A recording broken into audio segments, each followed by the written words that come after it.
Well, I'm Chris Black, and I'm a marketing teacher. My oldest son, who had a Kia a few years ago, we used to call it the car that wouldn't die. It was just one of those cars that, a million miles later, the thing is still going, and he finally just gave it to his brother-in-law, and his brother-in-law is still driving it. So when I was looking for a new car, my son said, "Hey, Dad, I've got a friend at Westminster. He drives a Kia." And he says, "Dad, you got to check this out." Drove the car, and I knew I was in trouble as soon as I brought it up in the front because of the rims.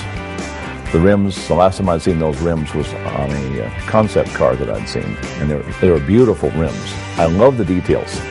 I love art, and so when you start watching the little details like, carbon fiber inserts, little details around the dashboard. You look at the seats, when you see the stitching. And when I saw this one, I said, whoa, somebody has really done some homework on this car.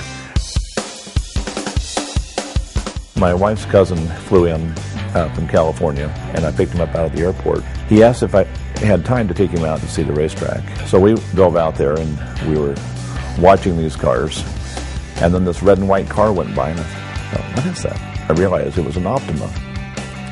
And it was really exciting to watch this thing because it just accelerated just like a rocket. And this is a car that really is definitely a sports car, because I've always owned sports cars, and this was definitely a sports car. It was fun to watch it, and it finished on the podium that weekend.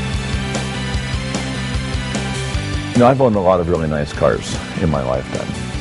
I've had young kids who'll pull up next to me at a stoplight and they'll give me a little thumbs up. He said, "That is the most beautiful car in this parking lot." To a car guy, those are really important things.